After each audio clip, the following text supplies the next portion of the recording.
Almost 5,000 rounds of solo shuffle with Devourer DH. I think I'm mentally ill at this point. Ladies and gentlemen, this is WShadows and welcome back to a brand new video. Today I am back to talk with you a little bit, just a little talking head with a little bit of a background to it, to talk about the end of Season 1 of Midnight, the lessons we have drawn from playing an ungodly amount of rounds of solo shuffle. Almost 5,000 rounds of solo shuffle with Devourer DH. I think I'm mentally ill at this point. We have another 70 or 80 rounds on a second character, so I believe we got that 5k rounds at this point. It's important to try and understand why you did the things you did and the reasons leading to the consequences, if that makes any sense. So understanding why we got the outcome that we did and what we can do better to prevent it. One big one, I think, really has to do with mental health.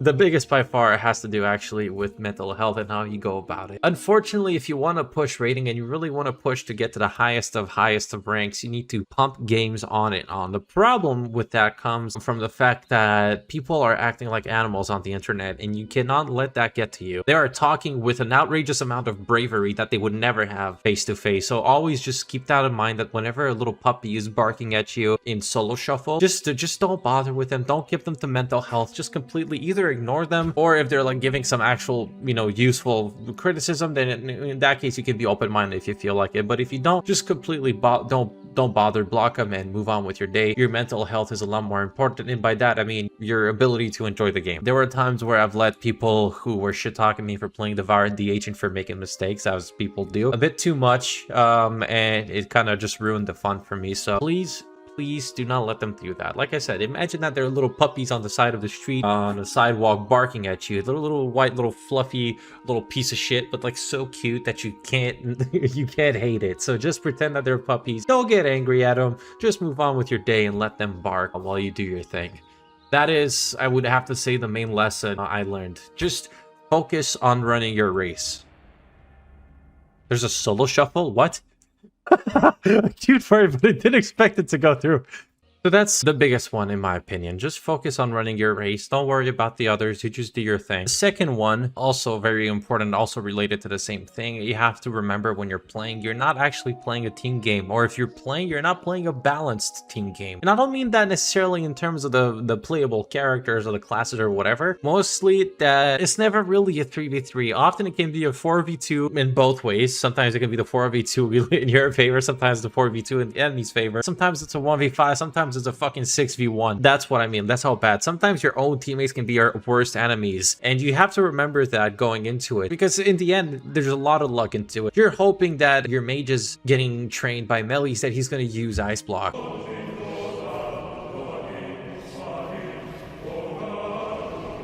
You're hoping that your hunter is going to be able to use turtle.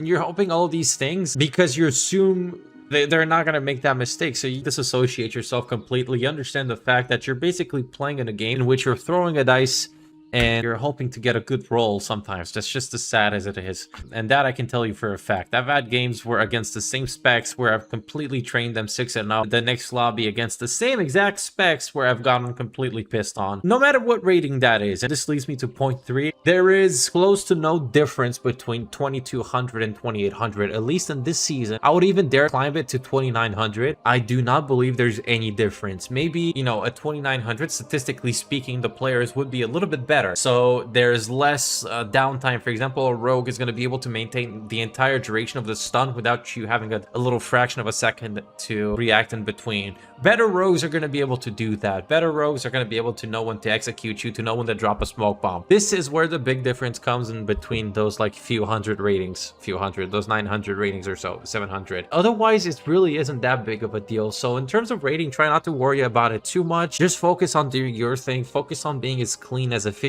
as possible, and don't worry about the points. I promise you they mean nothing. Some rounds you're gonna feel like you're playing against a WC pro. Sometimes you're gonna feel like you're playing against Challenger. What are there, like fucking 15 people or 1500 people? Combatant? Well, I don't even know what the rating is. Don't worry about it. Just focus on playing as best as you can, and that's it. Lastly, in terms of gameplay, first things first, round 1 of a solo shuffle is a scouting round. It's hard to be able to tell much about the game just from the composition. Unfortunately, 2 different players on the same spec will play it very differently. One player will be able to shut you down entirely and wipe your team off the face of the map. Another one will just get one shot without using ice block. So 2 fire mages are very different from one to another. 2 healers are very different from one to another, etc, etc. So the first round is to get an idea of what's gonna happen. Are we playing with a team who can follow and just do some crazy setups, in which case I need to be a bit more defensive and to be on the lookout for their global setups? Or are they just gonna CC the entire game and play around corners? What are we gonna play like? What's the vibe like? Are they gonna kick everything? Are we playing like AWC, or are we playing like 1500 people? So this is what the first round is for. It's very easy to tell depending on the teammates that you have, and after a while you run into the same people because there's really not that many PvP players left, unfortunately, with the kind of gameplay to expect, the kind of plays you can make. If you're playing in a game where they're just completely ignoring you, then even a play like Collapsing Star could be a good choice for you. So just be mindful of that as you go into, and always just take a look at how people are playing, and then you can counter the player rather than the game. You can do some very nice stuff. If you're playing in a lobby where they just do some crazy cheese one shots, it might be better to, for example, pick Void's Guard with First Mastery with some physical damage talents like Armor of Souls, for example. If you're playing against a lobby where people are ignoring you, then Annihilator with 100 souls, and potentially even Collapsing Star if they're ignoring you that hard. So just decide according to how the vibe feels like. And now the second thing is prediction, not reaction. DH, now I'm specifying Demon Hunter, not just Devourer DH, does not have a bubble. We don't have I press this button and it will literally just not take damage for this many seconds, and in the meantime my people can heal me. We don't have that. What we have is something to mitigate the damage slightly. That's it. So what that means is that if somehow they just do some crazy one-shot setup on top of us and we use our defensives, that's it. Once we use our blur, once we use our darkness, that's the end of the story. If somehow then we're still getting one shot, then either my DPS did not peel or didn't do anything to help me, or either my healer was CC'd / wasn't helping me at all. There needs to be teamwork here. So hence, once again, the argument of sometimes a 5v1 is more the real picture of the game rather than a 3v3. So you have to be able to predict damage, know when the globals are coming, and set up properly. And it's easy. After a while, after running against the same classes over and over, you get to tell how they open so they can optimize their damage. For example, a rogue will almost often sap a DPS / a healer before opening on somebody. So the second that the healer gets sapped, what I like to do is, since I know that most likely it's going to be me and not the other, for example the DK or something like that, dropping blur, and either I just sit there and wait for him to hit me, or I try to use Demon Sight to take him out, or I try to vengeful retreat as I'm expecting he's going to hit me so I can mitigate his stun. So this is where I would like to say slightly more intellectual, slightly more, you have to think a little bit more about what you do, because rogues are truly terrifying. And these classes that can do these openers, sometimes the way they work is that they just don't give you much of a choice to react without using a trinket. But if you use a trinket too soon, you're going to end up falling to a mother CC later on. He's going to smoke bomb you and you're dead. So just be careful of that. Always try to predict, not react. Reacting is too slow, unfortunately, and that's just the way it is. It's spreading out the pressure a little bit before committing. Defensives mitigate quite a bit of damage, and even if you're on Metamorphosis with 100 souls, pain suppression plus a defensive from the enemy you're hitting means they're not going to take very much damage. So spread out your damage a little bit. Start pumping, for example, a little into the healer to force him to throw a few heals on himself, a little defensive on himself. Then swap back to your kill target if he doesn't have defensives. If he still has defensive, swap back to the second DPS so you can take a few of his defensives and keep him on his back foot. The best defense is offense most of the time. You know, the more you're squeezing defensives for one person, the more that person becomes likely to get one shot later on. So this is one of the biggest lessons that I learned, is to stop hitting while they're using defensives, even if they're close, even if they're like at 50% HP. If you're hitting for 40,000 per consume, you're not going to get the kill. The healer is going to be able to out heal that if he's not CC'd.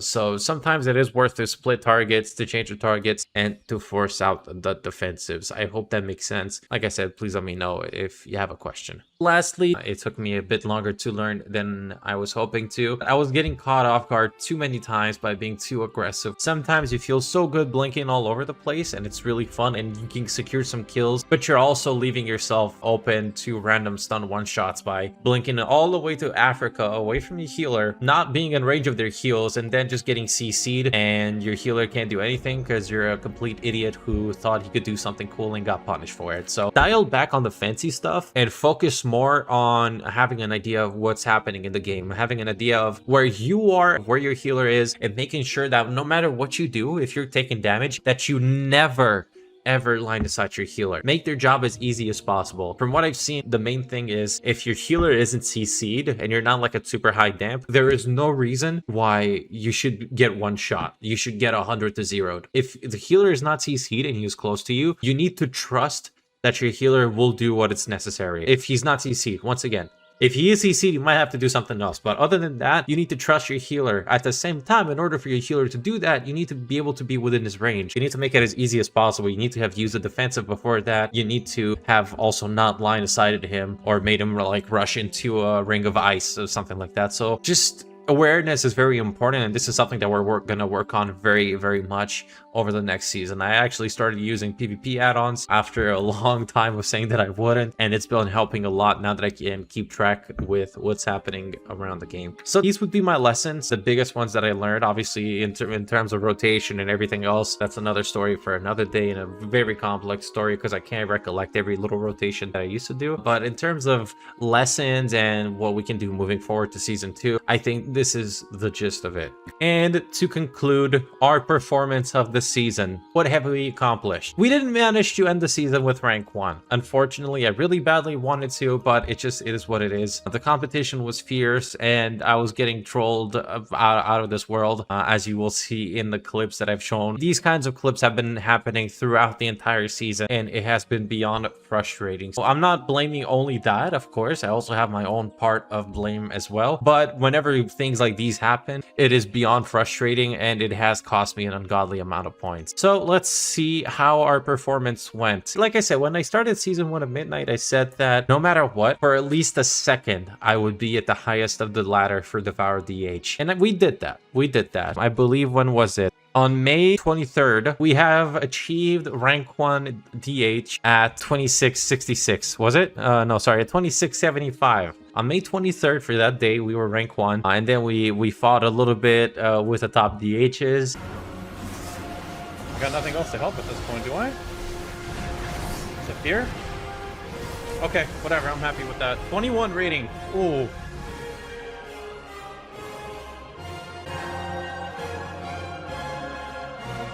$27.30. Gino, I'll see you soon. Okay. And then we got it again 2 days later, rank 1 one more time, and we were chilling at the top 10 for a little bit before tanking and not being able to get it again. So in terms of that promise, gotten it, and I'm very happy about it. I'm glad that for a little bit, if you wanted to look up the builds of the top devourers on the ladder, you would have found me. And for a while, people actually did. So I'm very happy about that. It's a great start. The first season that we actually try-harded very hard at the game, and we managed to do something relatively decent, you know, even if it's for a short amount of time. At the same time, we also did get the Gladiator finish, wherein we finished somewhere at 2531 with our peak of 2560. The video of those games will be coming out very soon, so stay on the lookout. Overall, a very good season for me. I'm happy with how it went. I do feel a little bit better about the fact that the people who are at rank 1 right now are people that I played against repeatedly. I've beaten them, they've beaten me. It's been pretty close. So even though that I'm not at their rating anymore, I did get to their rating and I did play against them, and I had some really close games. You know, just because we're not there doesn't necessarily mean we're not capable of being there. We'll see next season. In the meantime, that's about it. I want to thank you so much for having watched. Season 2 is starting in 5 days, I believe. I think in the meantime, we're going to be playing a bit of Lineage 2, but we're not going to stop with the World of Warcraft content, I promise. We're just diversifying a little bit. In terms of specs for the next season, we're are also diversifying a little bit in that way. We're also pushing the Devourer, but we're also going to be playing with a Devastation Evoker, with a Fury Warrior, Red Paladin, Frost Mage slash Fire Mage, depending on which works. Maybe some Monk gameplay, some Shaman. I might even learn Healer, dude. Who knows? It's crazy time. Season 2 is going to be popping off. Thank you so much, guys, for having made this season so pleasant. I really appreciate every single person who has commented, who has liked, who has spoken with me, and shown their support in multiple ways. So I'm really grateful for you. Thank you so much for having watched, and I hope to see you guys in the next video. Take care.